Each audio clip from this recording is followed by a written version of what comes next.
2, France Maghreb 2. Assalamu alaikum, bonsoir à toutes et à tous et bienvenue. Merci à vous de votre grande fidélité à cette station, la station France Maghreb 2. C'est Fawzi pour vous accompagner jusque minuit. Mes chroniqueurs de choc sont présents avec nous ce soir. Bonsoir à Abdeslam, bonsoir à Jean-Guy également d'être présent avec nous sur le plateau. Bonsoir Fawzi, bonsoir aux auditeurs.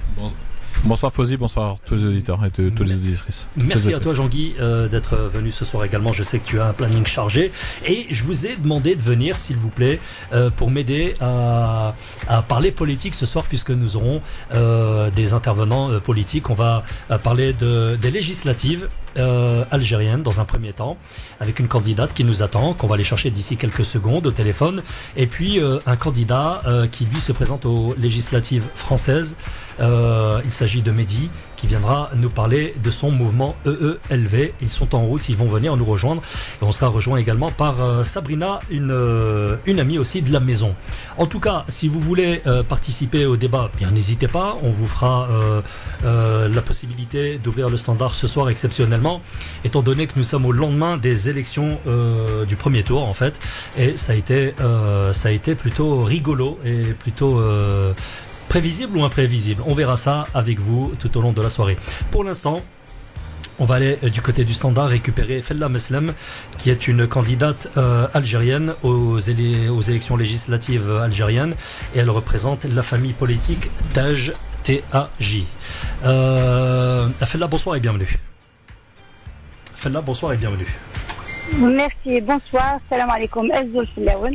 Alors, je suis la candidate Fella Meslem, candidate sur l'investiture de TAJ, le nouveau parti, qui existe depuis 2012, et c'est sa première participation pour ces législatives. Alors, très bien. Fella, j'aimerais simplement que vous nous parliez un petit peu de votre engagement politique. Pour quelles raisons, au pluriel, vous êtes-vous engagé en politique, et spécialement sur ces législatives?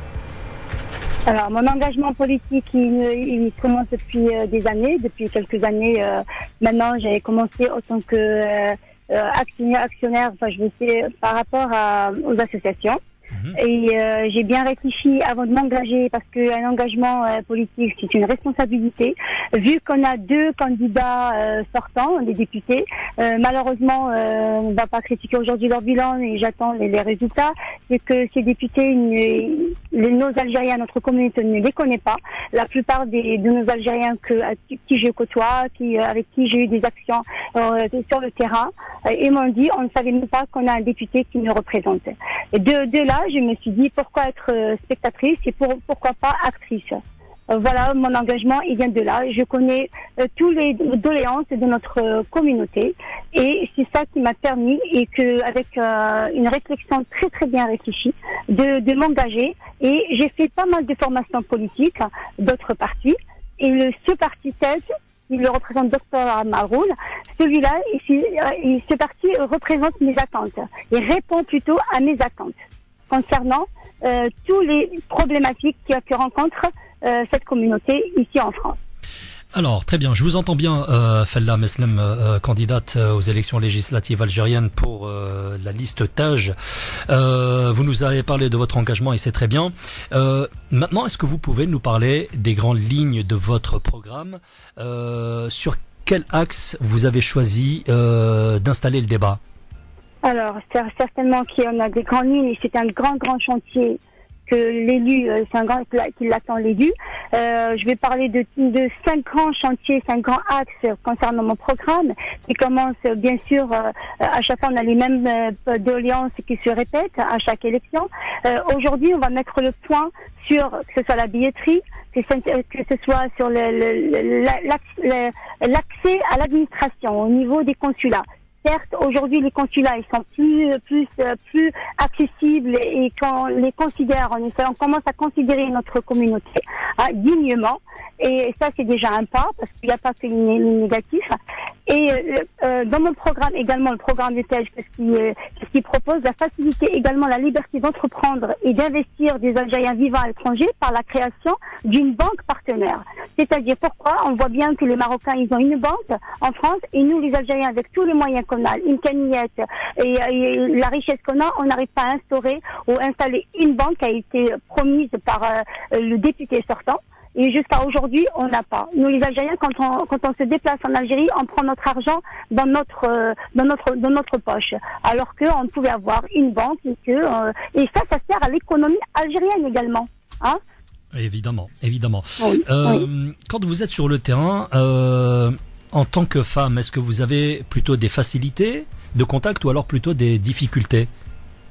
Sincèrement, j'appréhendais. Pour vous dire la vérité, j'appréhendais cette campagne et ce contact. Mais vu que je suis une femme déjà sur le terrain, ça m'a pas fait peur. Au contraire, j'ai été accueillie par les Algériens, par notre communauté, avec les bras ouverts. Et au contraire, ils m'ont dit, c'est très bien on voit que cette candidate, enfin moi, ils arrivent, ils ont un visage, hein, parce que ils disent, nous on connaît les candidats quand on arrive au consulat pour voter.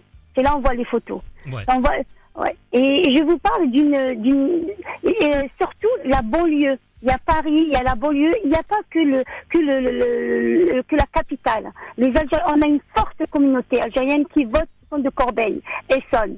Et donc je fais partie d'une association, vice-présidente d'une association, et qu'on est tous les jours à la rencontre de nos Algériens, que ce soit les Chibani, que ce soit les étudiants, que ce soit les femmes en difficulté. Je n'ai tellement rencontré, je n'ai tellement entendu qu'aujourd'hui j'ai pris cette responsabilité et il faut y aller sur le terrain. Il faut prendre le taureau, il faut y aller. Voilà. Très bien. Alors, sur le plateau ici, pour m'accompagner ce soir, j'ai mes chroniqueurs préférés. Abdeslam, qui est maire adjoint à la ville du Blanc-Ménil, va vous poser une question. Et puis, nous avons également Jean-Guy, qui lui est citoyen engagé. Abdeslam, tu avais une question à poser à Fella. Bonsoir Fella. Bonsoir Abdeslam. Alors, je connais votre engagement, je vous suis notamment sur les réseaux sociaux. Moi, je voulais vous poser une question. Demain, vous êtes élu député. Quelle est la première mesure que vous mettez en place au lendemain de votre élection? C'est une grande et importante question. Non, j'imagine que c'est un grand chantier, mais de toutes les mesures, celles que vous mettez en place tout de suite. La première chose qu'on doit mettre pour que c'est créer un local, un bureau que le député il peut recevoir ses électeurs. C'est même pas que les électeurs, c'est pour tous les Algériens. Pour notre communauté en France. C'est une doléance des Algériens, justement, de ne pas pouvoir... Et ouvrir aussi une permanence. C'est pas le bureau. Quand on ouvre le bureau, c'est très bien inaugurer un bureau, mais il faut la suite, la continuité. Et il faut que les Algériens, quand ils cherchent leur député, ils le trouvent. Que ce soit avec une permanence. C'est pour ça que j'ai créé un comité de campagne qui vont me suivre maintenant, qui me suivent maintenant et pour après, et que nos Algériens, et je ferai également des permanences au niveau des associations. Il faut travailler avec nos associations. C'est important. Et heureusement d'ailleurs que les associations, ils sont là, c'est eux qui font le plus gros travail avec notre communauté. Que ce soit pour le rapatriement des corps, que ce soit les aides au niveau par rapport aux étudiants, par rapport aux femmes en difficulté, nos jeunes filles, nos jeunes de quartier. Ce sera la première chose qu'on doit faire. Déjà qu'on a un bureau, qu'on est stable et que les Algériens de France, et surtout la communication, qu'il y ait une communication entre l'administration et le peuple algérien de France. D'accord. Jean-Guy, tu as une question également. Oui, bonsoir Fella, c'est Jean-Guy. Donc moi je suis un citoyen engagé dans le 96, principalement dans les villes de Noisy-le-Sec. Moi j'ai une question en tant qu'effectivement citoyen engagé. Moi, la première question qui me vient effectivement à l'esprit quand je vous écoute, c'est comment comptez-vous peser dans le débat électoral à venir par rapport à tout ce que vous dites. Bien entendu, tout ce que vous dites est très intéressant, mais c'est qu'aujourd'hui la zone que vous avez à couvrir par rapport à votre présentation, en tout cas en tant que candidate, est relativement étendue. J'imagine qu'en 3 semaines, 1 mois, 1 mois et demi de campagne, vous n'allez peut-être pas avoir les moyens financiers et les ressources, effectivement, d'alerter le plus de gens que vous auriez aimé le faire.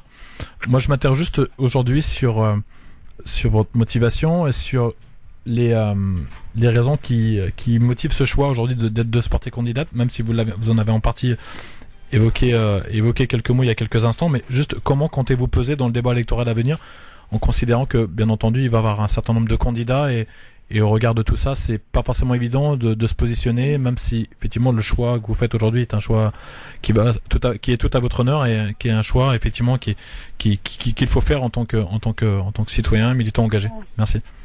Je vous en prie.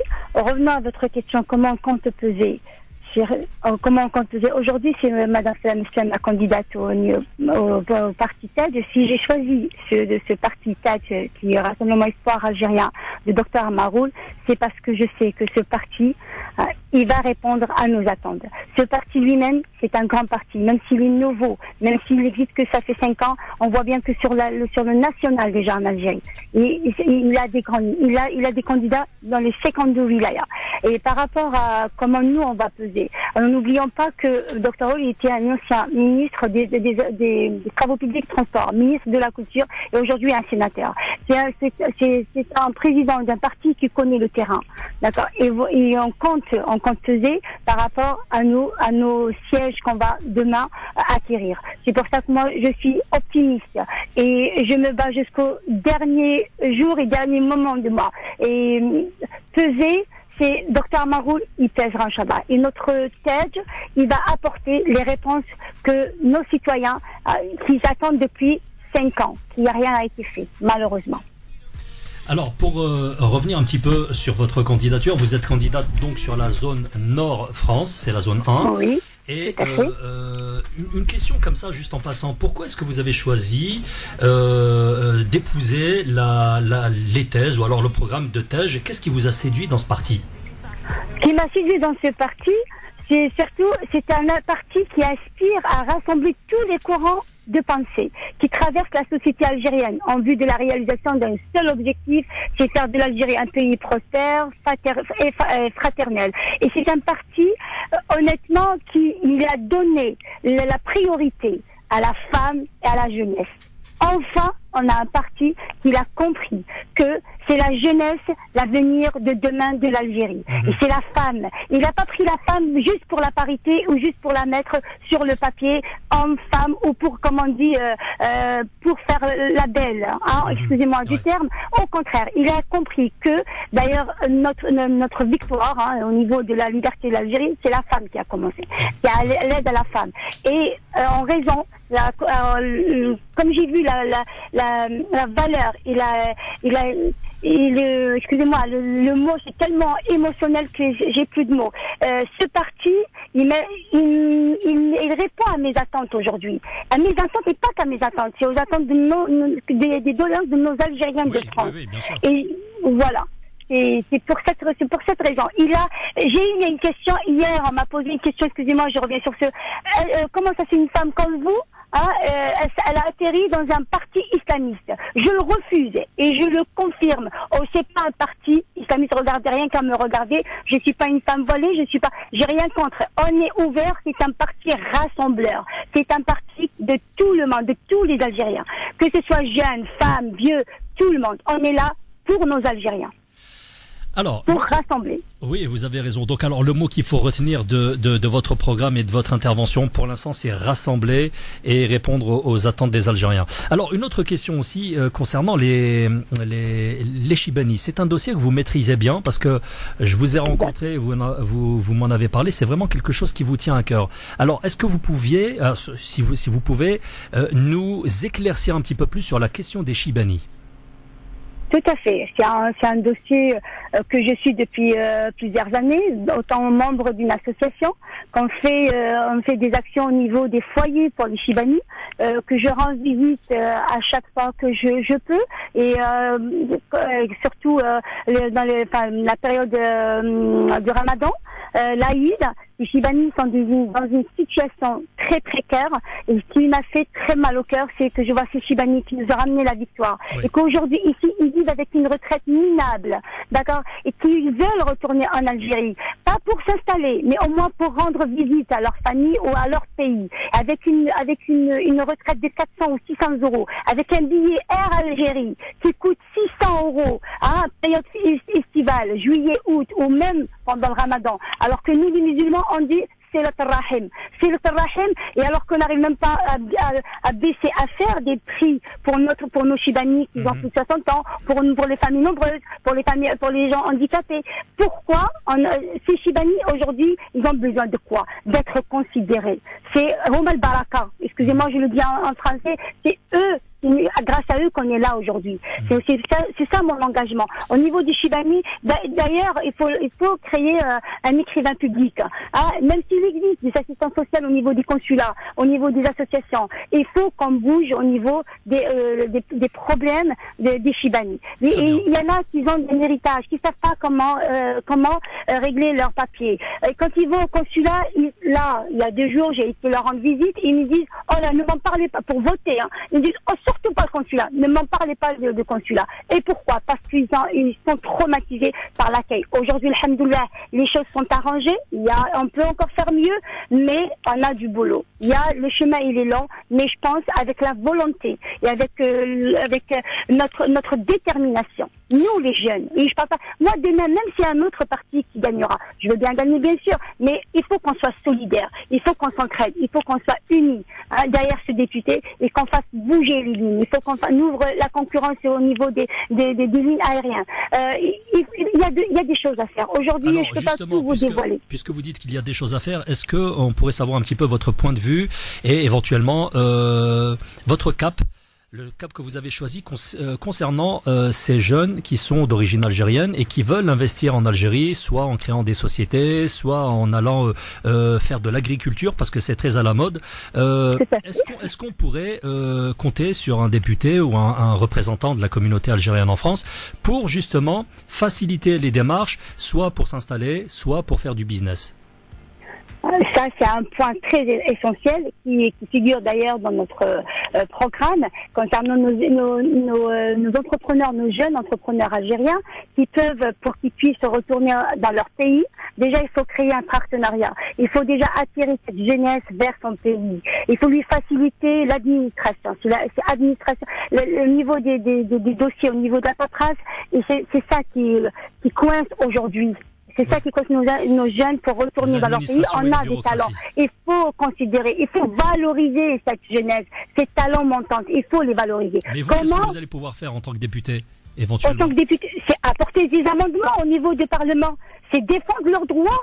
C'est faciliter l'administration, faciliter le lien entre les consulats et les ambassades, avec le travail avec la diaspora.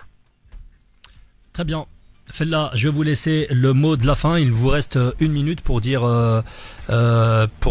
justement votre mot de la fin, et puis ensuite on va raccrocher. D'accord, écoutez, le mot de la fin, c'est jamais la fin.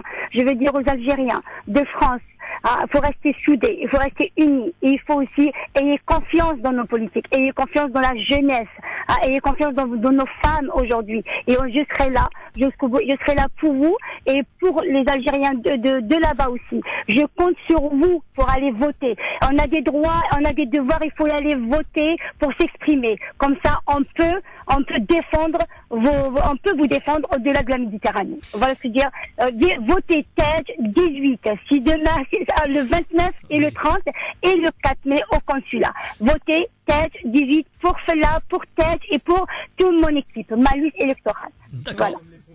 Très bien, très bien. Merci beaucoup à vous, Fella. Merci à vous, merci beaucoup. Au revoir. Ciao, ciao. Au revoir. Allez, c'est la fin de cette rencontre avec la candidature de TEJ pour les élections législatives algériennes.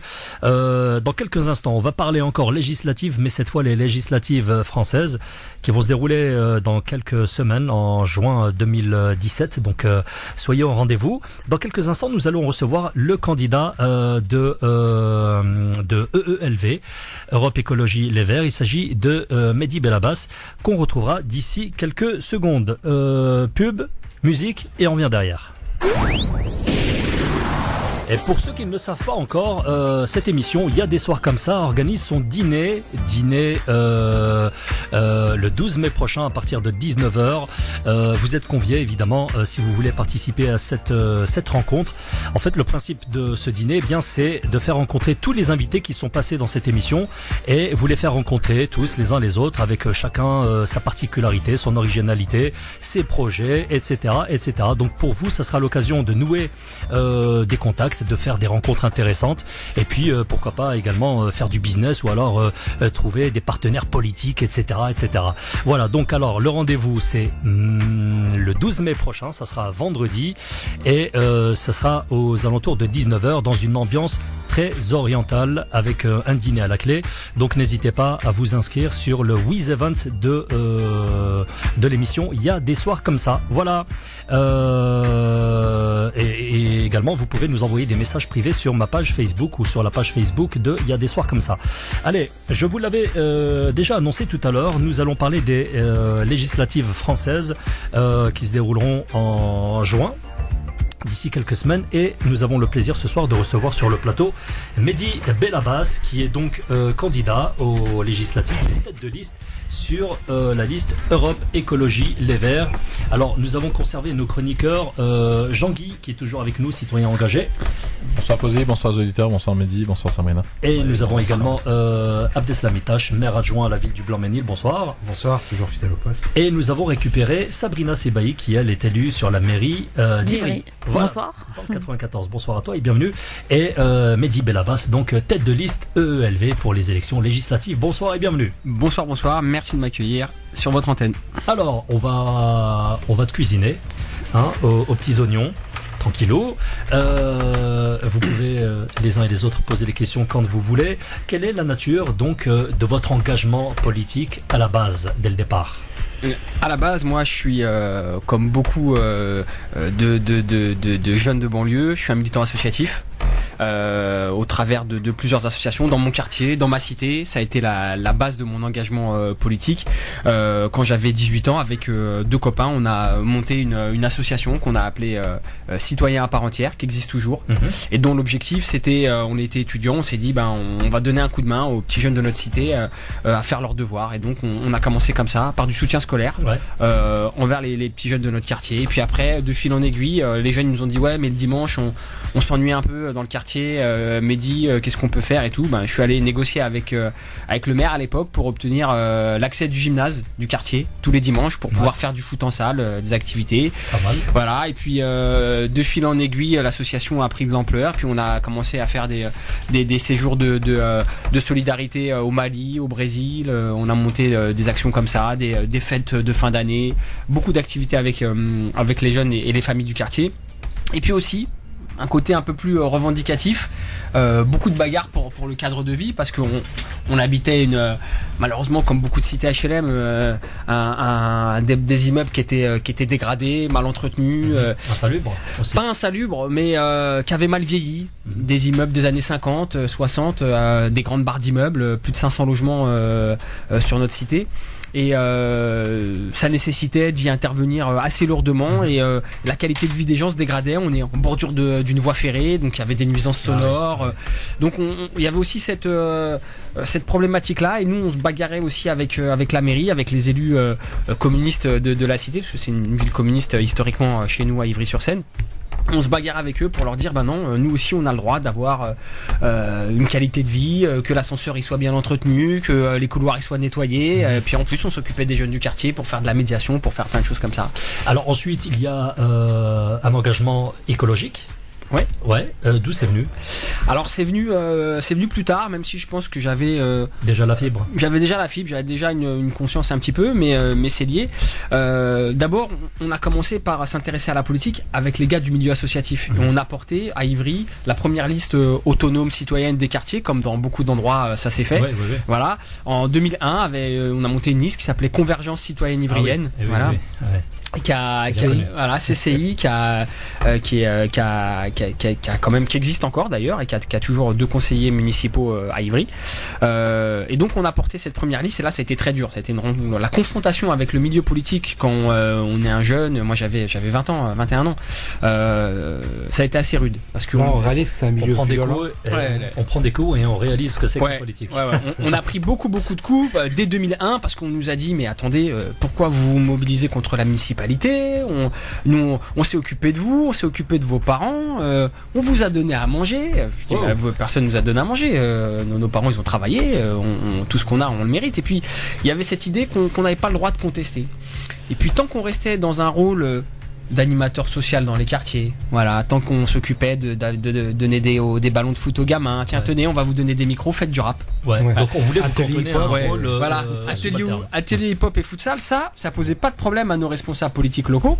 Et à partir du moment où nous on a dit ça suffit, nous on veut être associés aux décisions, là ça a commencé à faire peur. Voilà. Ouais. Alors moi j'étais un des plus jeunes de la bande à l'époque, j'ai dû finir 7e ou 8e sur la liste, mais j'étais quand même un assez engagé. Donc on a réussi à tenir la liste, on a eu des pressions, des menaces, on nous a dit mais vous de toute façon votre liste elle est financée par l'argent de la drogue dans les cités. Après on nous a dit comme il y avait beaucoup de noms à consonance du sud de la Méditerranée, je vais le formuler comme ça, mais pas une grande majorité, il devait y avoir moitié-moitié de gens, mais c'est la France. Moi, je vois que des Français dans tout ça. On nous disait, vous êtes une liste d'islamistes, c'est l'islam radical. Après, on nous a dit, vous faites le jeu de l'extrême droite. La culpabilisation est passée par tous les stades. Les menaces sur les copains qui travaillaient à la mairie, ou ceux qui avaient de la famille qui travaillaient à la mairie. Donc voilà, à l'époque, le PCF a pas du tout apprécié notre démarche. On a fait 4,75%. Score qui était honorable, on aurait aimé faire plus à l'époque, et puis on a continué. Donc comme les ça. frais de campagne pas remboursés. Les frais de campagne pas à 0,25 frais. Ouais, mais on a eu un bel élan de solidarité, et déjà à l'époque, les copains des Verts à l'époque, c'était les Verts, c'était pas encore Europe Écologie des Verts, c'était les Verts, avaient fait une quête pour nous soutenir, voilà, et pour dire dans votre démarche vous avez raison, vous êtes sincères et nous on respecte ça, et vous avez du mal à boucler votre budget de campagne, on va vous envoyer, je sais plus combien ils nous avaient donné, mais ça avait été apprécié et appréciable. Ouais. Et donc moi je poursuis, en 2003 je suis candidat au cantonal tout seul, j'ai 23 ans. Et là c'est pas facile aussi, je me présente contre un gars qui est maire adjoint déjà, conseiller général, qui est un cadre du PC local. Un ténor quoi. Ouais, un ténor, mais on va le retrouver à la fin de l'histoire parce qu'aujourd'hui il est candidat à la législative et je suis candidat contre lui. Bon. Donc ça veut dire que déjà à l'époque il était déjà bien installé ce monsieur. Et donc en 2003, voilà, je suis candidat pour montrer qu'on est toujours présent, parce que à l'époque on nous avait dit aussi après les municipales, de toute façon dans 6 mois vous aurez disparu. Voilà. Vous êtes votre aventure politique elle est nulle et non avenue. Donc en 2003 on persévère et on continue l'engagement, et il y a une rencontre qui m'a marqué, puisque ta question c'était sur l'écologie, c'est au présidentiel de 2007. Je fais le choix à ce moment-là, parce que je rencontre des gens dans le cadre du parcours militant, de soutenir la candidature de José Bové. Voilà. Qui hier s'est fait appeler José Pavé. Ouais. Vous avez vu les images ? J'ai pas vu.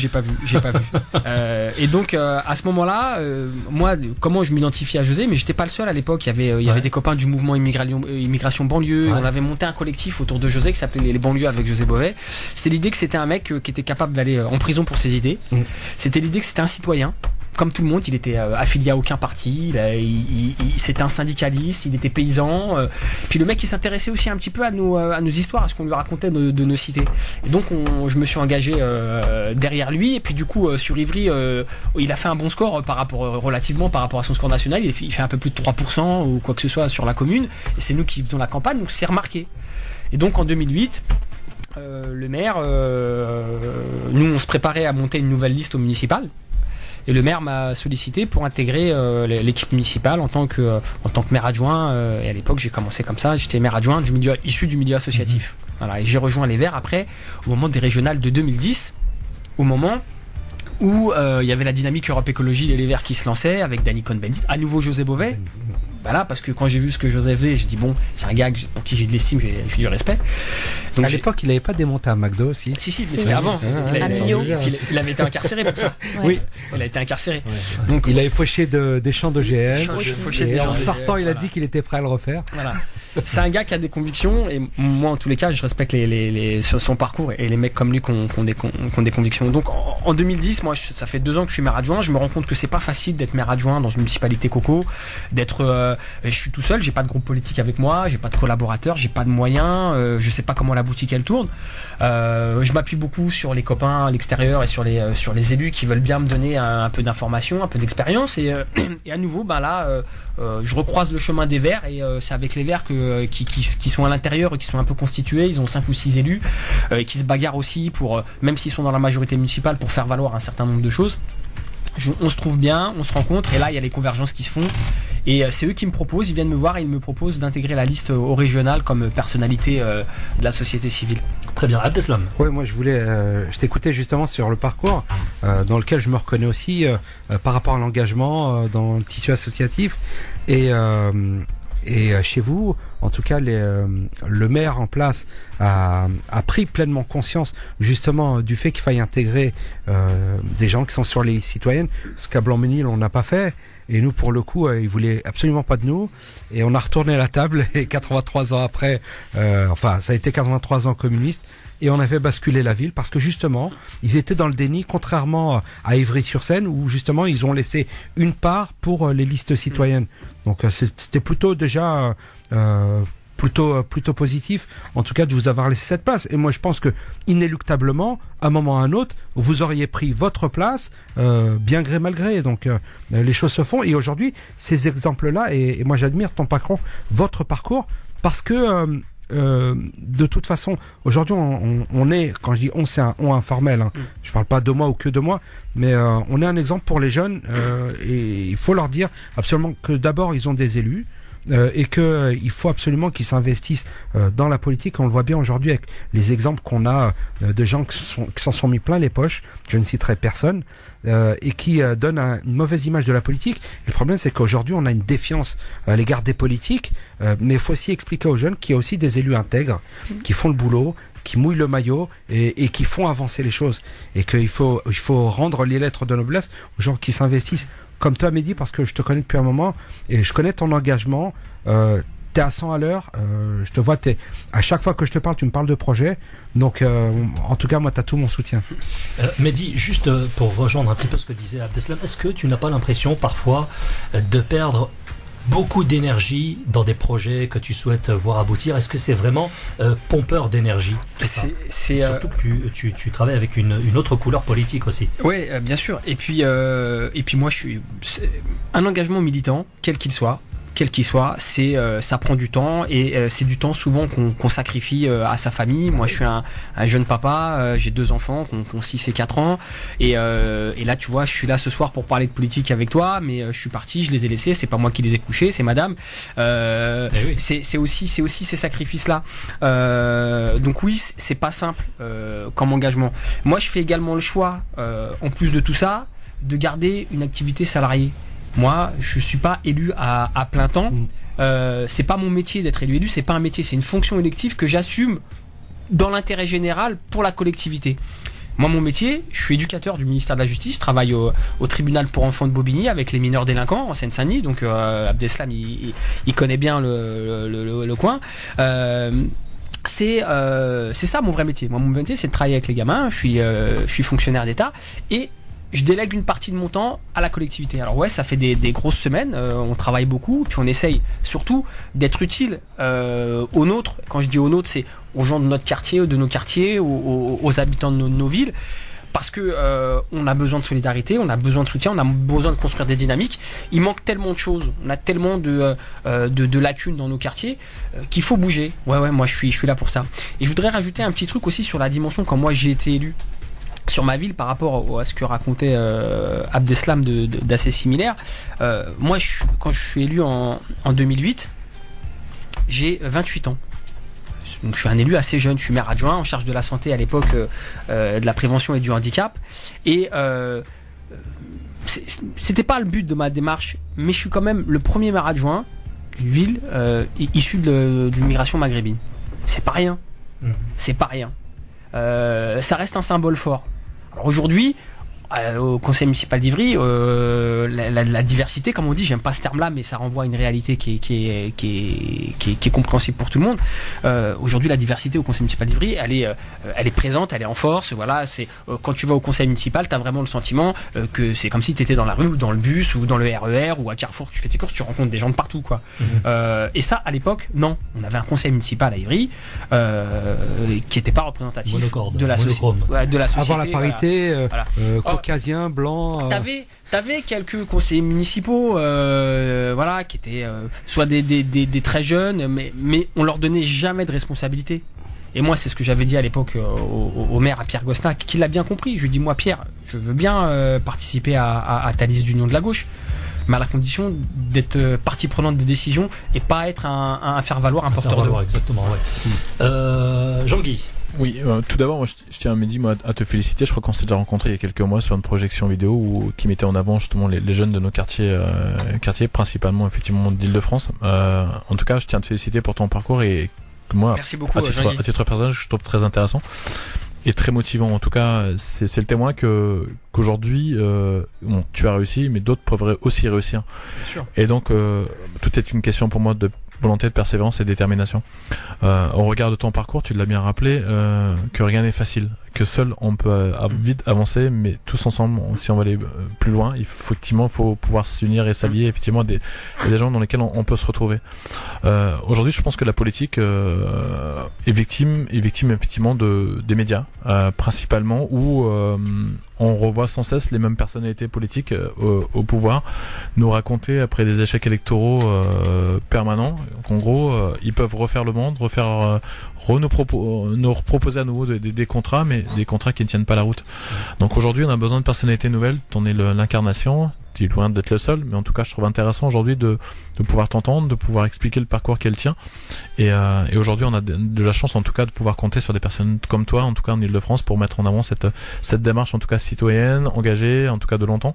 Et tout part de l'associatif et du collectif. Et aujourd'hui, si on supprime tout ce qui va dans le sens de l'intérêt général, en tout cas le tissu associatif, le collectif, c'est le lien invisible entre les gens qui permet en tout cas de se rassembler, de s'unir autour de valeurs communes. Et dans le contexte actuel que nous connaissons, surtout depuis hier, dont on sait pertinemment que le Front National arrive au second tour de la présidentielle, c'est de plus en plus important et plus important que jamais, en tout cas, de parler en tout cas de ce type d'engagement et de mettre en avant l'associatif, le collectif, et de considérer que si on n'avait pas ça, qu'est-ce qui reste derrière ?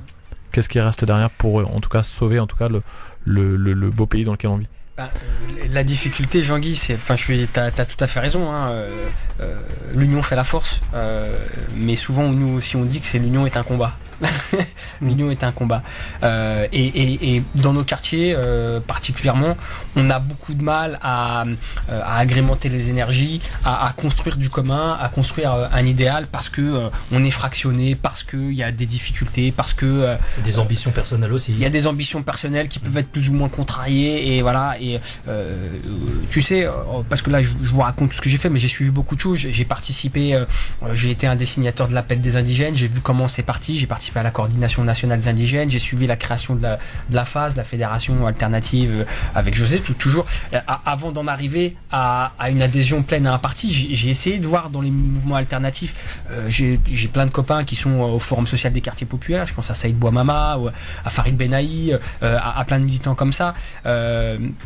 Et pour l'instant, malheureusement, je constate aussi l'échec de ces démarches-là citoyennes dans les quartiers populaires. Ici et là, tu as quelques réussites, tu as quelques listes qu'on fait des coups.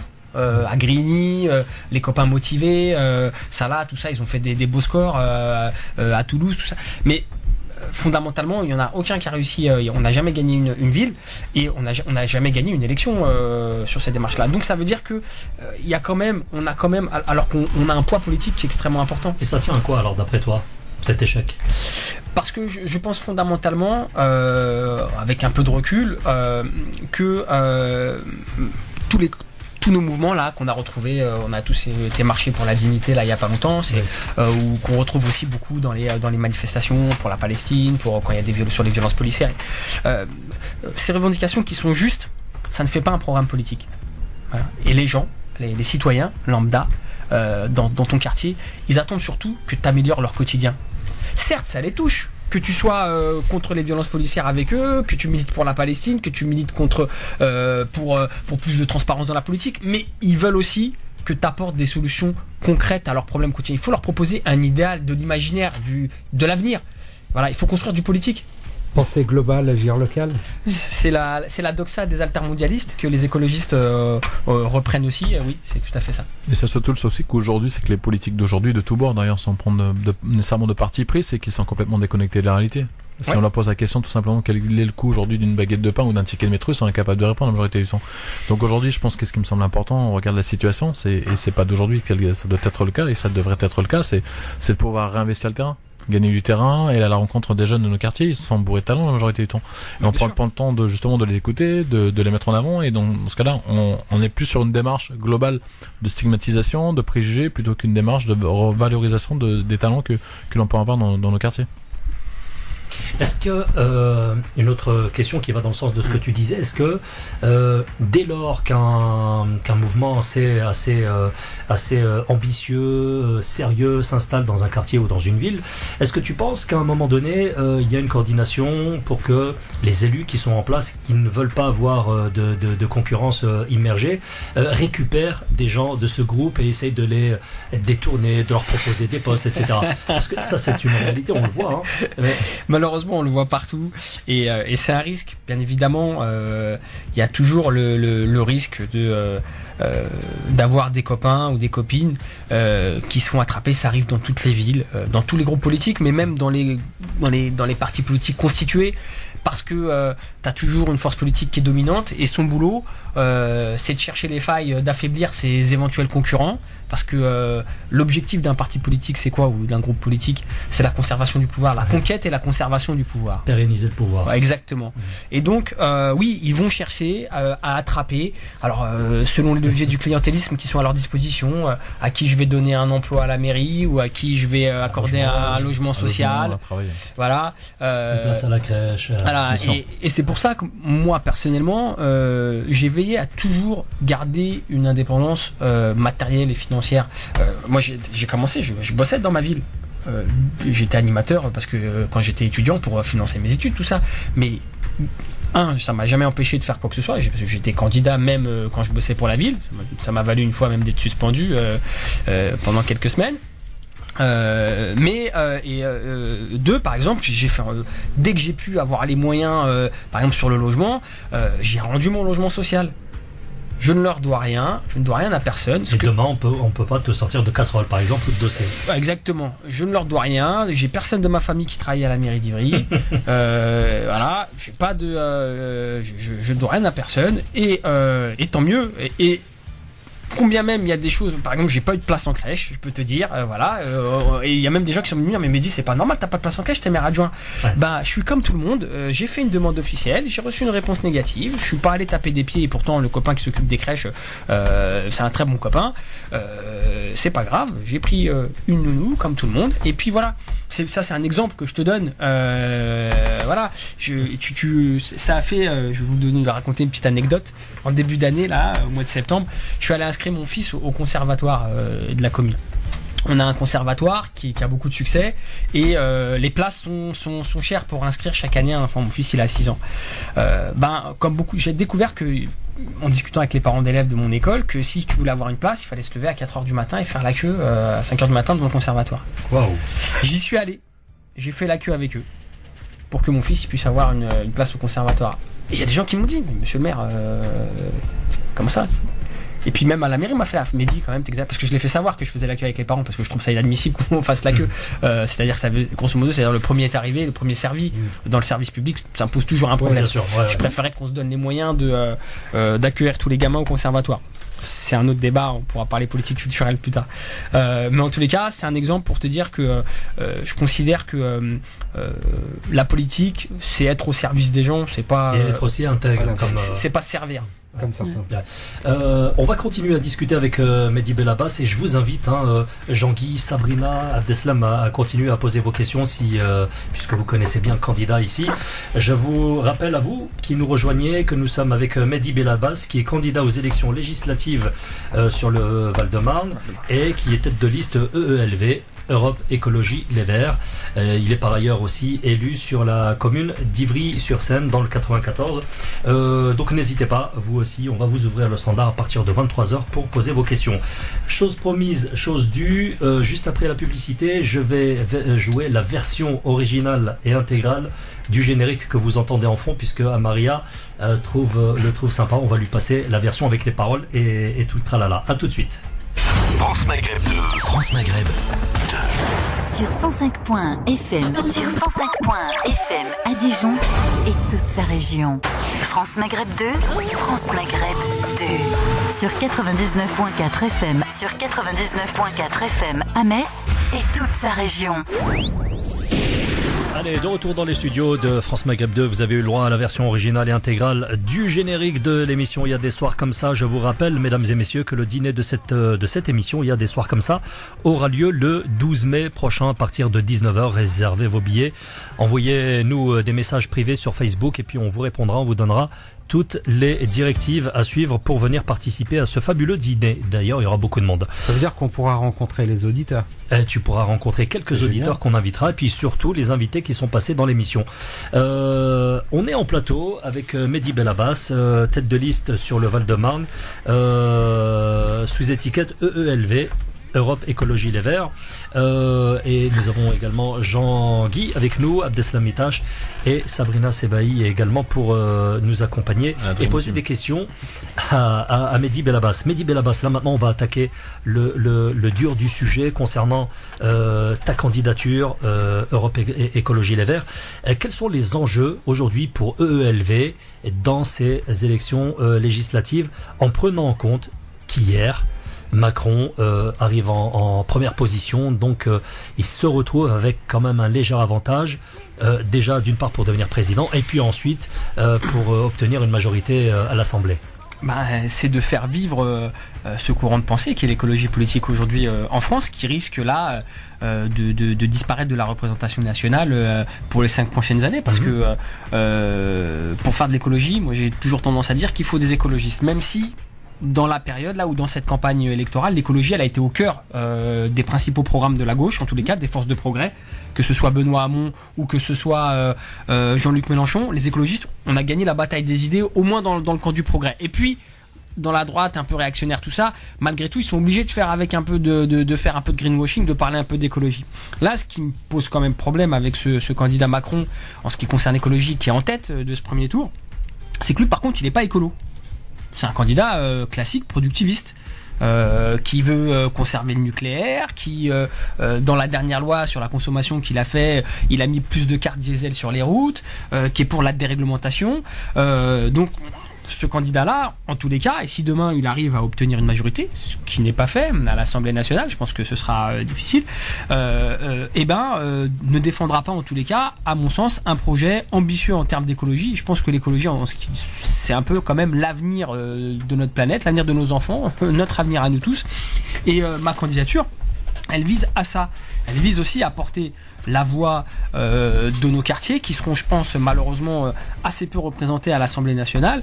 Faire aussi qu'il n'y ait pas toujours les mêmes députés qui soient élus à l'Assemblée nationale, ou au moins le même profil de députés. Il faut qu'il y ait des gens de tous les milieux sociaux qui soient représentés à l'Assemblée nationale. Et j'ai aussi cette volonté là dans le cadre de cette campagne. C'est une candidature, moi, que je dis écologiste et citoyenne, parce que même si aujourd'hui je suis élu, j'ai un petit mandat, je suis maire adjoint de ma commune, je reste quand même quelqu'un qui bosse, quelqu'un qui est en prise avec le réel. Je suis pas encore déconnecté, j'espère que je le serai jamais, du quotidien des Françaises et des Français. Alors justement, pour vous donner un petit peu plus les moyens à vous, écologistes, de justement faire prendre conscience à la majorité de la population qu'il est urgent de justement vivre un petit peu plus écologique et de plus en plus. Quand on entend il y a quelques jours Trump qui avait parlé de la dégradation du climat, il en parlait comme d'un canular. Vous en avez entendu parler. Il a dit que c'était un gros canular. Oui, bien sûr. Hein, est-ce qu'il n'est pas aussi urgent pour vous, les Verts, les écolos, de bosser en direction de la hiérarchie, c'est-à-dire ceux qui sont au-dessus, les détenteurs du pouvoir? Écoute, je pense qu'il y a la prise de conscience écolo. Là, tu évoques Donald Trump. Donald Trump, il n'est pas représentatif. C'est pas quelqu'un de sérieux. Il est complètement fantaisiste. C'est quelqu'un qui est. On peut se poser des questions sur son état psychique à ce monsieur-là. Quant à un consensus scientifique extrêmement large via le GIEC qui t'explique que la température mondiale augmente d'année en année. 2017, année la plus chaude depuis l'ère moderne, depuis qu'on fait les mesures à la fin du 19e siècle. quand on t'explique que il y a déjà les premiers dégâts sur la barrière de corail, sur les États insulaires du Pacifique. Eux, demain, on va avoir plus de 40 millions de personnes qui peuvent être des déplacés climatiques dans la région pacifique et sahélienne. Et c'est quand même des choses qui sont sérieuses. Et qui sont réelles. Et qui sont réelles. Et demain, nous là en France, on vit dans un pays tempéré. Quand on aura pris 2 degrés ou 3 degrés et que on verra que il y a certains insectes qui commencent à coloniser le nord de la France, peut-être que là on se rendra compte, quand on verra qu'on peut pas continuer à cultiver du raisin à Bordeaux de la même façon et qu'on est obligé de le décaler vers le nord, peut-être que là on se rendra davantage compte. Mais on a vu avec l'accord de Paris. L'accord de Paris sur le climat, la COP, la COP 22, la COP 22. Oui, la COP 22. COP 21, non, COP 21. COP 21. Ça va être COP 22 au Maroc. Au Maroc, ouais. Voilà, c'est ça, je suis, la journée d'hier était tellement longue, la journée d'élection, je suis un peu fatigué. Donc, avec la COP 21, il y a quand même une prise de conscience et les plus grands décideurs du monde, ils ont conscience de cette réalité-là. Après, ils font ce qu'il faut ou pas, il y a de l'affichage ou pas, en tous les cas, il y a une prise de conscience. Du coup, moi, ce que je voulais te demander, Mehdi, c'est justement ça. C'est parce qu'aujourd'hui, on voit bien que sur la campagne, notamment des présidentielles, l'écologie s'est vraiment invitée en fait dans le débat. Plusieurs candidats qui n'étaient pas forcément écologistes ont parlé d'écologie, on en fait même un des axes majeurs de leur campagne à la présidentielle. Mais en fait, ce qui est difficile à comprendre, c'est comment... la difficulté, c'est que cet intérêt et cette prise de conscience de l'écologie, on la retrouve pas dans les urnes. Parce que la société, elle est très éveillée aux questions écologiques. Vous verrez, les parents, par exemple, on leur parle de bio à la cantine, ça leur parle tout de suite. On leur parle d'améliorer le réseau de transport en commun pour leur permettre d'aller travailler, etc. Enfin, ça parle à tout le monde. Mais pourtant, dans les urnes, on le retrouve pas, ce résultat. Et c'est ça qui est un peu compliqué, finalement. Pourtant, moi, je pense que ce que les écologistes défendent, c'est des choses de bon sens. Je pense qu'il y a un problème d'image parce que ce qu'on voit à la télé, on se dit, c'est loin de chez nous. Donc ça ne peut pas nous arriver ou ça n'est pas encore arrivé chez nous. Quand Mehdi parle des futurs réfugiés climatiques qu'on va avoir, quand par exemple on prend des archipels qui pour l'instant existent mais qui d'ici une dizaine ou voire même une vingtaine d'années risquent de subir des inondations graves. On a eu des inondations en Ile-de-France. Nous, on a eu plusieurs villes du Val-de-Marne qui ont été impactées par les inondations. Par exemple. Et pourtant, ça se retrouve pas dans les urnes. Oui, parce que c'est encore loin de chez nous, c'est encore loin d'ici de Paris. Mais demain, quand il y aura des catastrophes plus visibles ici en France, des catastrophes climatiques, là, à ce moment-là, oui, mais il sera peut-être trop tard. Il sera peut-être trop tard. Et l'idée, c'est ça, c'est d'anticiper. L'écologie, Sabrina elle a raison de dire que ça a été porté quand même par un certain nombre de candidats, mais il y a ceux qui en parlent et puis il y a ceux qui la font, qui la portent au quotidien. L'écologie, en termes de démarche politique, c'est une démarche qui nécessite quand même aussi aux individus des sacrifices. Pas d'être sacrifices, d'être acteurs.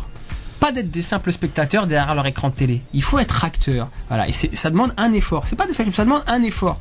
On ne demande pas aux gens de sacrifier leur quotidien. Les écologistes ne demandent pas ça aux gens. Au contraire, on se bagarre pour qu'ils améliorent leur quotidien. Mais c'est pas simple. Ça demande un minimum d'effort. C'est comme une révolution quand même sur le plan social et sociétal depuis un certain nombre d'années. C'est qu'aujourd'hui, le monde dans lequel on vit aujourd'hui doit changer.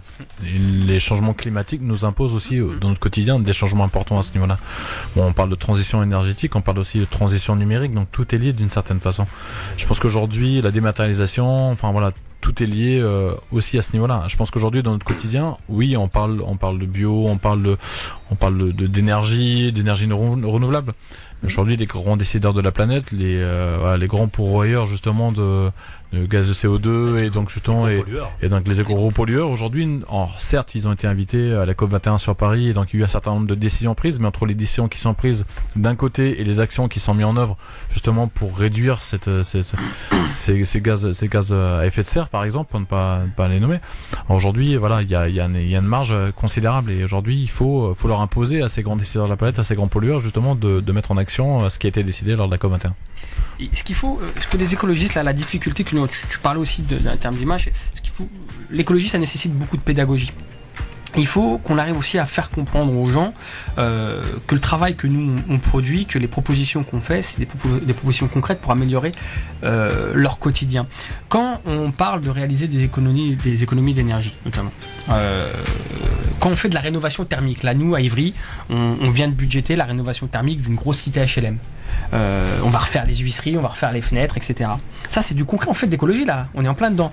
Demain, les habitants de la cité, ils vont voir leur facture de chauffage se réduire de 25%.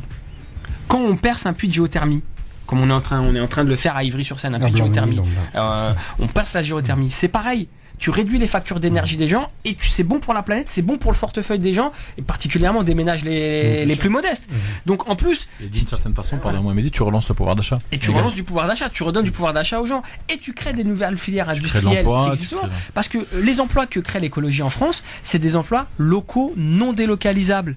Quand tu fais de la rénovation thermique, tu fais pas bosser des entreprises chinoises ou des entreprises colombiennes à l'autre bout de la terre. Tu fais bosser tes entreprises de BTP françaises, tes artisans français, tu vois. Quand tu fais bosser, quand tu travailles sur les circuits courts pour l'alimentation, on change de sujet, on était sur l'énergie, on passe sur l'alimentation, que t'encourages les agriculteurs franciliens par exemple, locaux à produire bio, tu encourages l'économie française, tu crées des emplois locaux, puis tu revalorises des professions qui parfois ont souffert. Le souci c'est qu'on n'entend pas votre message, on l'entend très peu sur les médias. Alors soit vous n'avez pas accès aux médias, ou alors soit il y a un boycott volontaire, ou alors peut-être que le message est mal fabriqué, je sais pas. Je pense que l'écologie elle se vit tout autour de nous, les gens ne s'en rendent pas compte. Tu parlais de l'isolation, on peut parler des bâtiments basse consommation aujourd'hui. C'est une avancée qu'on ne peut pas négliger. Ensuite, moi je voulais juste rebondir sur une chose.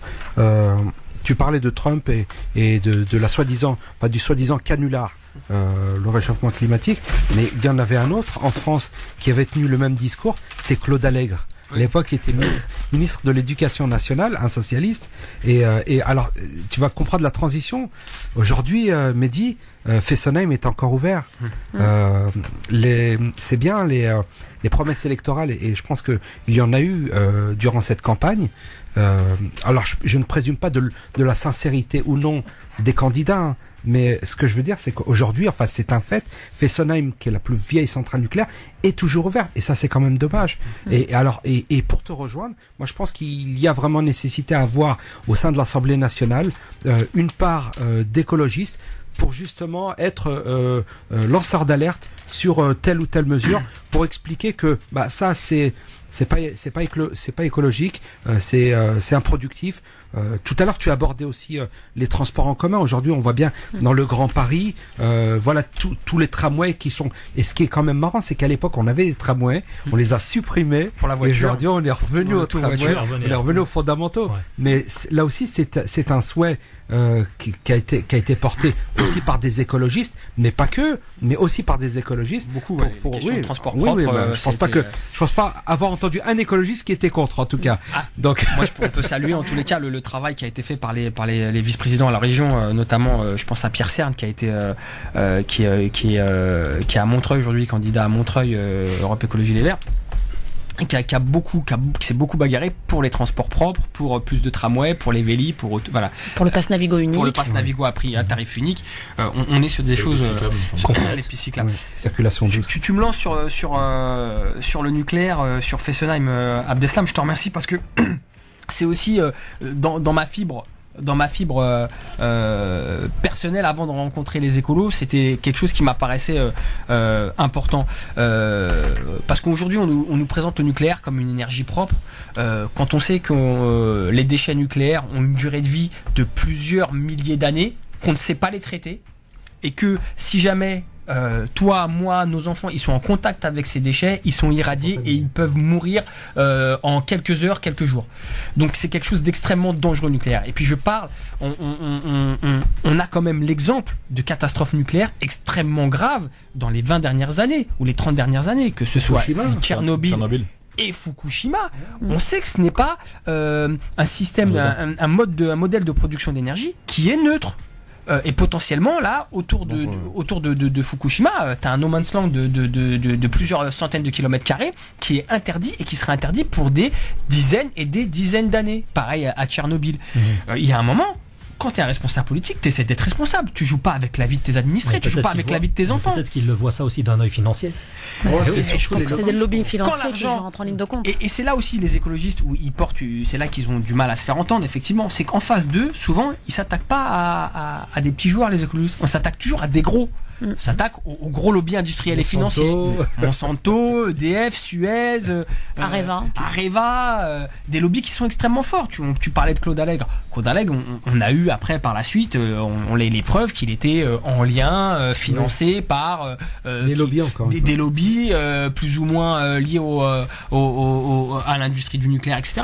Donc voilà, c'est quelque chose d'assez sérieux. Et le nucléaire, moi, je me disais, on ne peut pas avoir un mode de production d'énergie dont on ne sait pas quoi faire des déchets, d'accord, qui coûte mine de rien des milliards d'euros. On le voit là avec le prix de l'EPR qui a complètement dérapé. Hein. On nous dit oui, le kilowattheure produit d'électricité, c'est un des moins chers d'Europe, etc. Mais on n'intègre jamais là-dedans les coûts de recherche et développement qui ont été faramineux, qui ont été payés par les contribuables français. Voilà, ça on n'intègre jamais.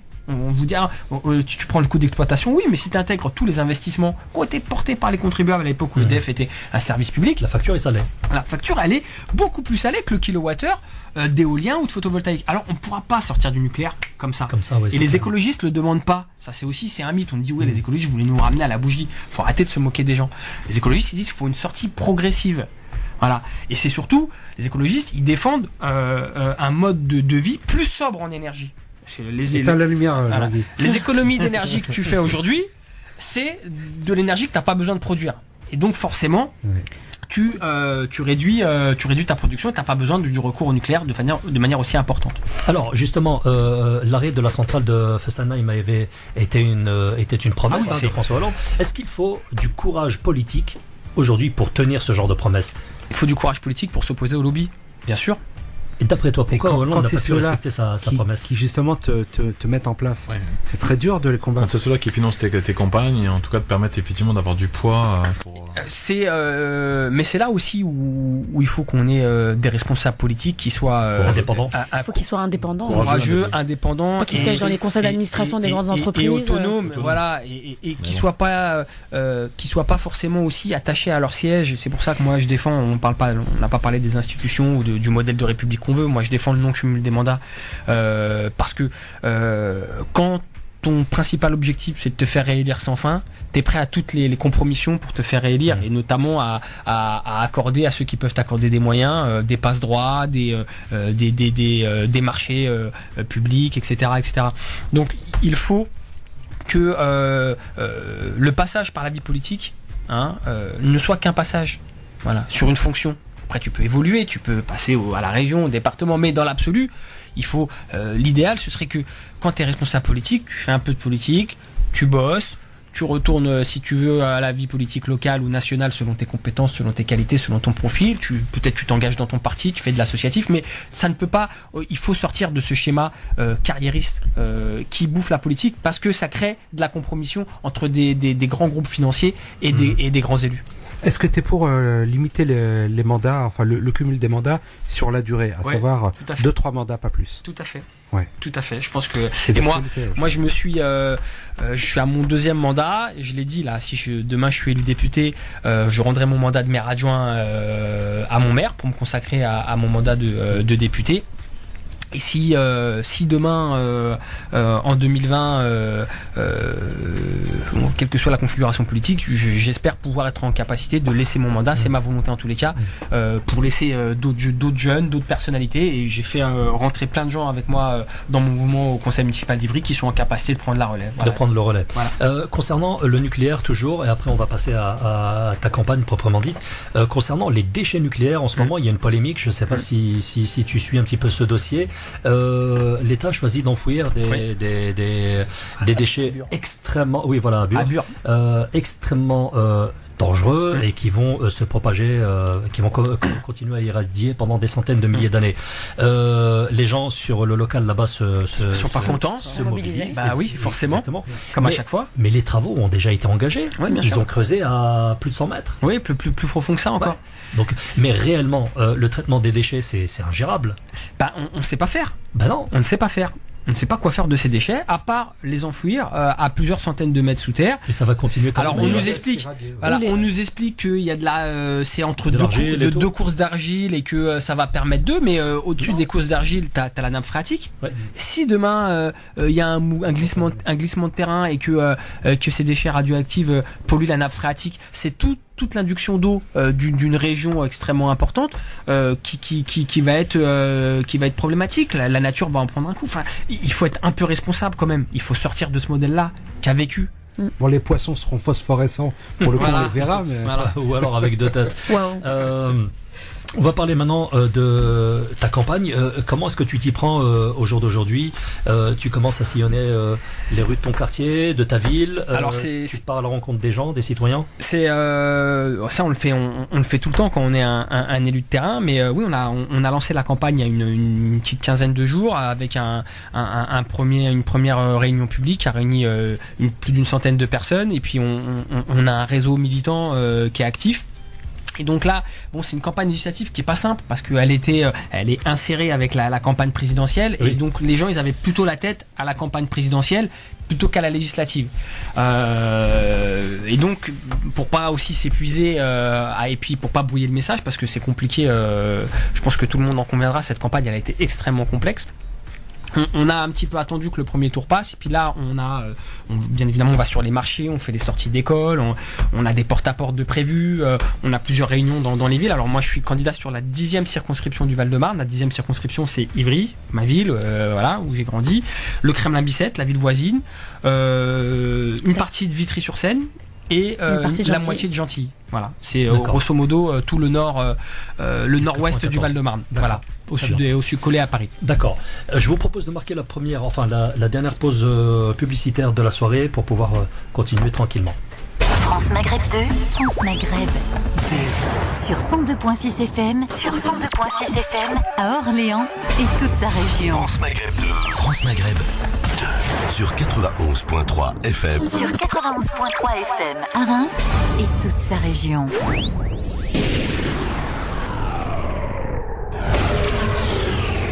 France Maghreb 2. Allez, de retour dans les studios de France Maghreb 2. C'est toujours Fauzi pour vous accompagner jusqu'à minuit avec nos invités sur le plateau. Nous avons Sabrina Sebahi, élue sur la ville d'Ivry. Bonsoir. Jean-Guy est avec nous, Abdeslam également, bonsoir à vous. Et surtout Mehdi Belabas qui est donc candidat aux élections législatives. J'allais dire présidentielles. Non. Bonsoir à tous. Pas encore. Bientôt. Plus tard, on verra. On verra. Alors on parlait donc de cette la campagne. Quels sont les discours que tu envoies en direction des citoyens? Quelle est ta manière à toi de les sensibiliser à l'écologie, au zéro déchet, à la réduction aussi des émissions de carbone, tout ce qui tourne autour de l'énergie renouvelable, etc. Comment est-ce que tu abordes le sujet? Un des premiers trucs que j'essaie de faire passer comme message, c'est de dire que c'est dans leur propre intérêt. C'est pour protéger leur santé, c'est pour protéger la santé de leurs enfants. Ça, généralement, c'est un argument qui fait mouche. Avec l'écologie, t'as plein d'entrées. Tu vois, on peut parler des transports.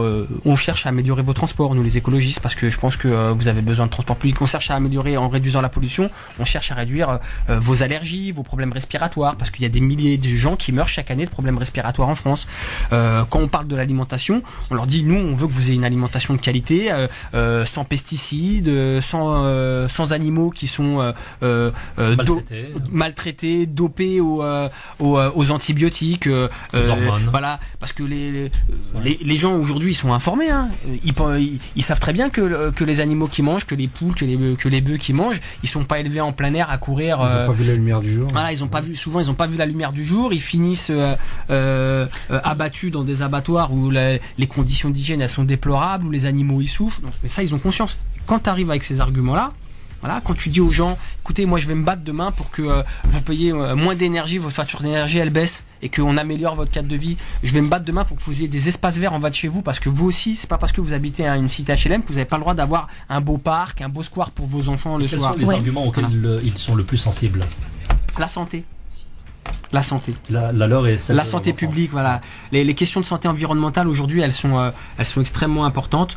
Et je pense que Elles sont liées également Ouais. à l'alimentation. Mais est-ce que parfois c'est pas noyé justement enfin la question que je me pose c'est est-ce que c'est pas noyé dans les du coup par rapport aux questions de logement, d'emploi, de difficultés financières que les gens ils rencontrent au quotidien et c'est vrai que parfois peut-être qu'ils ont tendance à penser que finalement ça vient derrière tout ça. Ouais, l'écologie est- Le problème, c'est que effectivement, on a cette difficulté-là de voir les résultats concrets arriver tout de suite. Voilà, parce que nous aussi, on n'est pas forcément aux manettes. Mais si demain, on avait plein de maires écolos, des maires écolos, et je pense au maire de Los Angeles, dans le nord de la France, le maire, il fait des trucs tous les jours dans sa commune. Mais il fait les mêmes choses que plein de maires partout en France. Sauf que lui, il est écolo, donc on a l'assentiment qu'il fait de l'écologie tous les jours. Mais et c'est en fait, c'est parce que il a cette volonté-là. Et aujourd'hui, il faut surtout que les élus ils soient dans cette action-là et portent ces choses-là. Alors les gens, ils voient pas le résultat concret, mais pour autant, il y a plein de maires qui font des choses très écolo au quotidien. Voilà. Sauf qu'il l'étiquette pas forcément de cette façon de cette manière. De cette manière-là. D'accord. Voilà. Abdeslam. Oui, je pense qu'il y a aussi, on parlait de la part d'écologistes parmi les élus, mais pas que des écolos. Je pense beaucoup à Jean-Louis Borloo, qui est quand même un modèle politique pour moi. L'Agence nationale de la rénovation urbaine, avec le PRU aujourd'hui, est très axée sur l'environnement et l'habitat, c'est quand même quelque chose d'important. On parlait tout à l'heure du bâtiment basse consommation. Aujourd'hui, il est parti sur un projet audacieux qui était électriser toute l'Afrique, électrifier et apporter la lumière, parce que selon lui, l'obscurantisme, c'est la même racine et que c'était la meilleure façon de combattre justement l'obscurantisme. Mais aujourd'hui, parce qu'à un moment, il a dû être sensibilisé justement à ces problèmes environnementaux et justement, j'avais dit le mot tout à l'heure, je parlais de lanceurs d'alerte et on a toujours besoin d'être au contact des écologistes pour nous dire justement, faites attention, la mesure que vous souhaitez mettre en place, elle est dangereuse ou elle peut présenter des risques, ou alors elle est énergivore, on peut faire autrement. Et tout à l'heure on parlait des centrales nucléaires. Je pense que les panneaux photovoltaïques dans des champs, dans le désert, il n'y a aucun risque de fuite de ce côté-là, donc on peut y aller. Et il faut en effet encourager toutes ces énergies vertes. Et je pense que on y viendra. Alors tout à l'heure tu abordais Macron, je veux juste dire que je l'avais soutenu, mais alors ça juste une chose, il parlait en effet, non mais on va en parler, il disait en effet que le nucléaire était une énergie d'avenir, mais il disait aussi, et tu me permettras Mehdi, il disait aussi qu'il souhaitait passer les énergies vertes à 50% de l'énergie produite. Donc c'est déjà un bon début et c'est ce que tu disais tout à l'heure, que l'idée c'était... Oui, bien sûr. À terme, bien sûr, mais on y viendra. Et le jour où on sera à 50, j'espère qu'on aura d'autres présidents audacieux qui voudront passer à 75 et ainsi de suite. Et les choses se feront ainsi. Tu l'as dit toi-même, on va pas passer du jour au lendemain à la bougie. Non, donc cette transition énergétique, elle se fera. Et l'idée, c'est de pouvoir y travailler aujourd'hui. Et oui, la nécessité d'avoir des écologistes autour de soi, c'est une évidence. Sabrina, tu voulais intervenir. Du coup, Abdeslam, il évoque Jean-Louis Borloo et justement, alors est-ce que l'écologie aujourd'hui, ça ne doit pas transcender les partis politiques et dépasser complètement un seul parti? Est-ce que, du coup, c'est vrai que ce que je disais tout à l'heure, dans la campagne des présidentielles, on a vu beaucoup de candidats évoquer les questions de l'écologie et de l'environnement. Alors Mehdi, toi, tu dis que justement, il n'y a que les députés écolos finalement qui apportent cette touche vraiment et qui permettent de faire passer des lois, parce qu'on a eu quand même des députés écolos très actifs sur ce précédent mandat qui ont fait passer pas mal de lois. Donc c'est une vraie question aujourd'hui, parce qu'il y a beaucoup de gens qui se posent cette question et qui peut-être ne votent pas Europe Écologie Les Verts parce que justement ils se disent que l'écologie finalement ça devrait pas être l'apanage d'un seul parti. Mais après moi c'est pareil, comme ça me fait penser à la phrase de Valéry Giscard d'Estaing à François Mitterrand, vous n'avez pas le monopole du cœur, etc. Mais ça n'empêche que c'est plutôt les forces de gauche qui ont défendu le progrès social, qui ont permis d'avoir de la réduction du temps de travail, les congés payés. Et c'est pareil pour les écologistes. Pour faire de l'écologie, il faut quand même des écologistes parce que ils mettent cet engagement-là au cœur de leur engagement. C'est au cœur de toutes les politiques publiques. L'écologie, c'est un projet global de société. C'est pas un truc que tu peux faire par supplément d'âme. C'est pas un élément que tu vas rajouter à d'autres politiques pour les Verts dire, quand tu fais de l'écologie politique, tu traites de tous les éléments de la société. Voilà, tu peux pas être écolo uniquement contre le nucléaire ou uniquement pour protéger les papillons dans le Vercors. Tu prends toutes les problématiques et tu les traites via le prisme de l'écologie.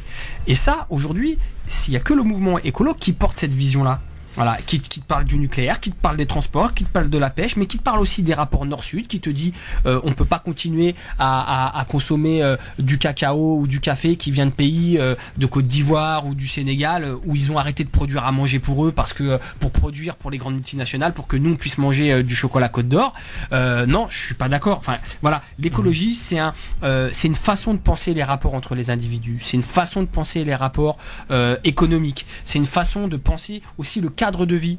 Voilà, c'est le refus de la bétonisation, c'est une ville apaisée, c'est une ville qui permet à chacun de trouver sa place. C'est une société non violente aussi, parce que le mouvement écologiste, c'est un mouvement qui est fondamentalement pacifiste. C'est-à-dire que aujourd'hui, tu peux te prétendre écolo et d'être dans n'importe quel gouvernement de gauche ou de droite, mais quand tu te bagarres pour construire un deuxième porte-avions nucléaire à 15 milliards d'euros, ça c'est pas de l'écologie. Voilà. Et là on le trouve l'argent. Alors, et là on le trouve l'argent. Alors Abdeslam, justement, je me posais la question et je la pose aussi à Mehdi.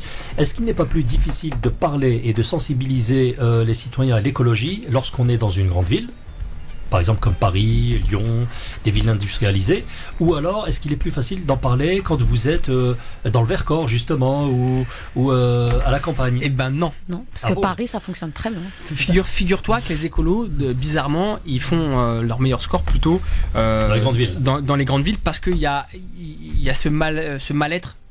Ces difficultés qu'on a dans les grands bassins, dans les grandes métropoles françaises, et il y a cette volonté de revenir à des choses plus saines, plus naturelles. On vit avec la pollution, etc. En milieu rural, pour l'instant, on a un peu de mal encore à convaincre nos amis qui sont agriculteurs et paysans, parce que depuis 45 ans, on leur a vendu un modèle de développement de l'agriculture productiviste, avec plein d'engrais, plein d'entrants, pour qu'ils augmentent les rendements. Ils bossent avec des grosses machines, des grosses moissonneuses-batteuses qui coûtent des centaines de milliers d'euros. Une moissonneuse-batteuse, c'est 400 000 ou 500 000 euros.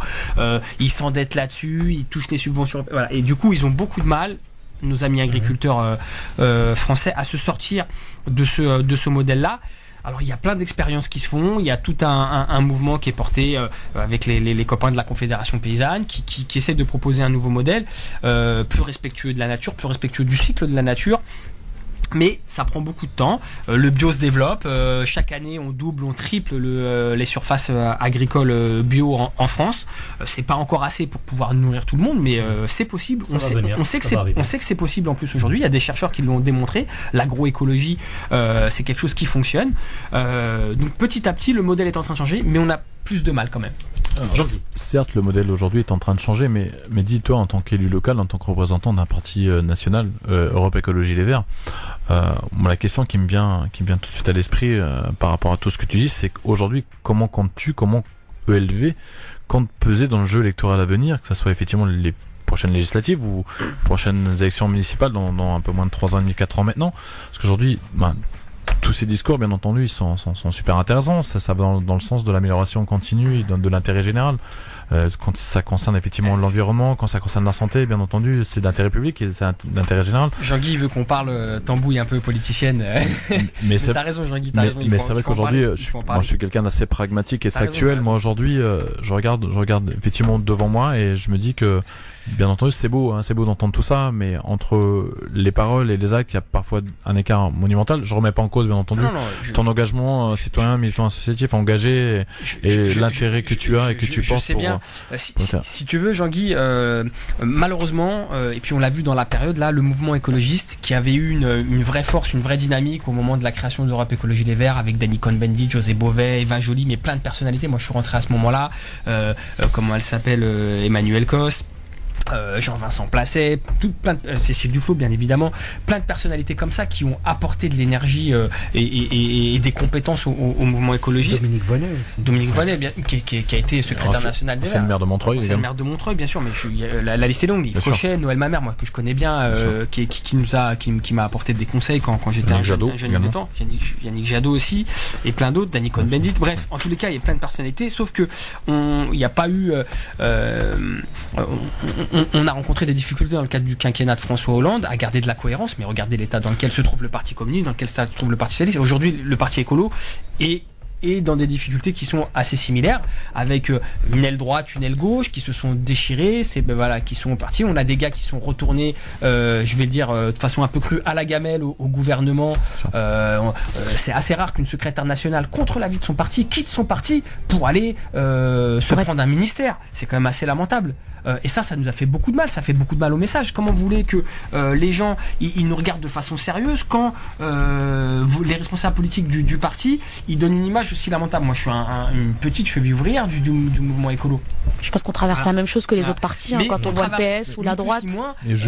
Quand tu regardes l'état des partis, que ce soit les Républicains empêtrés dans les affaires Fillon, la division Sarkozy, quand il y avait eu le conflit entre Jean-François Copé et François Fillon, voilà. Je crois qu'aujourd'hui il va y avoir dans les semaines, dans les mois qui viennent, ce qu'on appelle une nuit des longs couteaux, une recomposition du paysage politique français. Complètement. Les partis de oui, c'est à mon sens c'est une très bonne chose. Les partis de gouvernement aujourd'hui ont totalement été mis à l'écart, en tout cas du jeu électoral, et donc pour les grandes prises de décision qui vont avoir lieu dans les semaines, dans les mois qui viennent, en tout cas pour l'avenir de notre pays. Alors, c'est plutôt une bonne chose en soi, ça permettra à mon avis à certains en tout cas de se remettre les idées au clair. Il y a peut-être certains partis qui vont même complètement disparaître. Bien sûr, il y aura à mon avis un nouveau dessin du paysage politique français. Moi je l'appelle de mes voeux en tous les cas. J'espère vraiment qu'on aura cette responsabilité-là de se dire, parce que on partage beaucoup de choses avec les camarades du Front de gauche, les camarades de la France Insoumise, les camarades du Parti Socialiste, ceux qui sont restés fidèles aux valeurs du Parti Socialiste en tous les cas. On doit demain, au vu de l'état de nos formations politiques, au vu des résultats de cette élection présidentielle, on doit demain trouver les conditions de se mettre autour de la table et de construire une nouvelle dynamique politique. Tout est une question de rapport de force pour pouvoir s'unir et tu m'offres la transition avec ce que je disais tout à l'heure, c'est-à-dire que l'écologie en plus c'est le pivot aujourd'hui des forces de progrès en France. On voit bien, c'était au cœur du projet de Jean-Luc Mélenchon, c'était au cœur du projet de Benoît Hamon. Nous on en fait l'axe principal de notre projet. Moi je pense qu'en plus c'est l'écologie, ça répond aux problématiques de nos jeunes dans nos quartiers parce que ça crée du boulot, ça remet de l'égalité, ça améliore le cadre de vie des familles, pas que les jeunes. Donc voilà, on doit pouvoir trouver, franchement, sur la table, il y a toutes les cartes pour reconstruire quelque chose de tout. Ça va prendre un peu de temps. Il faut le faire, c'est notre responsabilité. Et j'aimerais juste rajouter effectivement un point, ou rebondir sur un point. Effectivement, tu parlais de Hamon tout à l'heure. Je suis pas nécessairement forcément d'accord avec toutes ces idées ou tout ce qu'il a prôné du temps de cette campagne, mais à mon sens, il a été visionnaire sur le fait que du point de vue du travail, la révolution numérique va provoquer dans la réfaction du travail. Et je pense qu'aujourd'hui, c'est déjà le cas. Voilà, c'est déjà le cas. Mais je pense qu'une bonne partie de nos concitoyens aujourd'hui ne réalisent pas effectivement que le fait que cette révolution numérique, elle est en train de prendre place. Et je pense que dans les semaines, dans les mois qui viennent, dans les années qui viennent, en tout cas, le numérique aura repris toute sa place. Et il faudra, à mon sens, retravailler, repenser cette valeur travail et faire avec, on n'aura pas le choix. Quand depuis 30 ans dans notre pays, t'as entre 4 et 5 millions de chômeurs, toutes catégories confondues, c'est nécessaire de te réinterroger sur ce que c'est le travail, sur qu'est-ce qu'on attend du salariat en termes de modèle de société. Ce qu'avait proposé Lionel Jospin avec la loi sur les 35 heures portée par Martine Aubry à la fin des années 90, ça a quand même été un progrès et ça a créé des centaines de milliers d'emplois. Et c'était quand même un des meilleurs premiers ministres de la 5e République. Bien sûr. Donc, le 35 heures, il y a eu tout un tas de...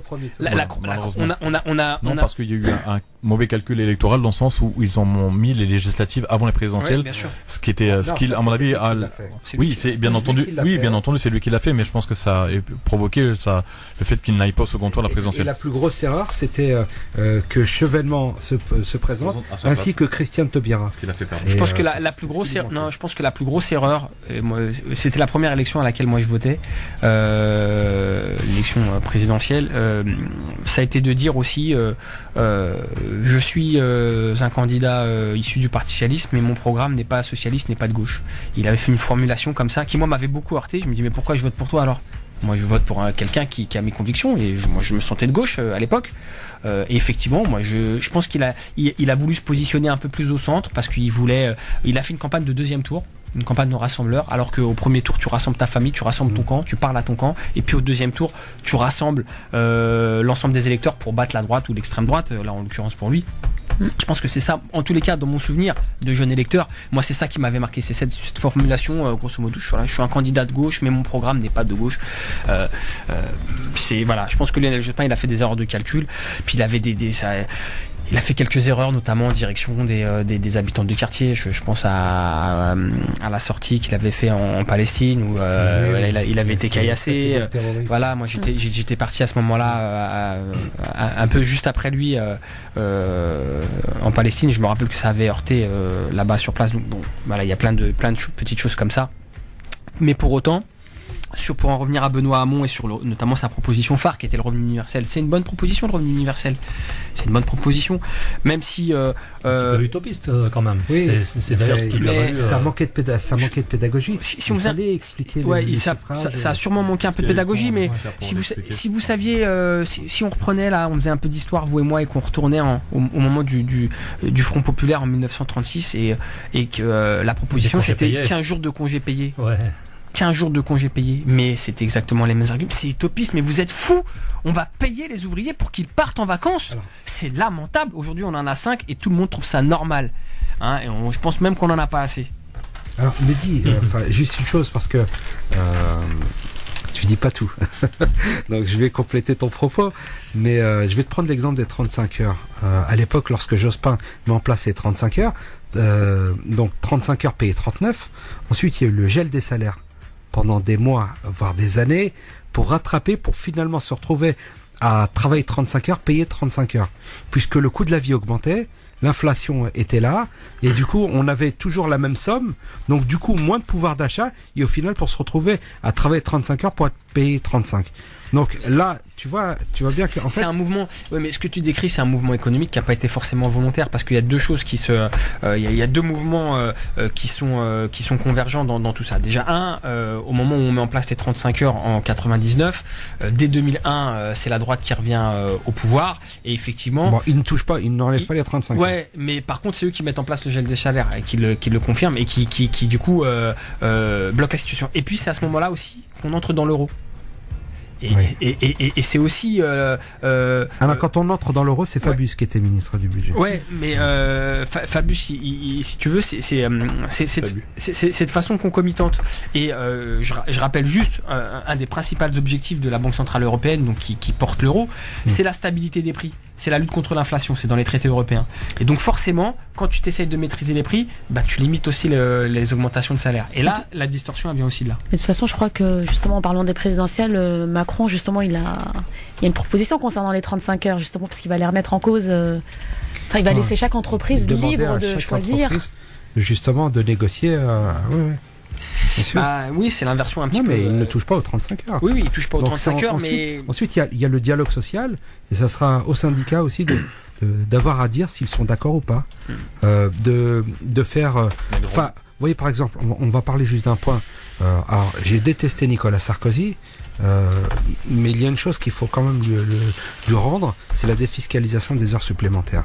C'est une mesure qui a disparu au moment où Hollande a été président, et c'est vraiment quelque chose qui a pesé dans les ménages et qui a enlevé du pouvoir d'achat aux Français.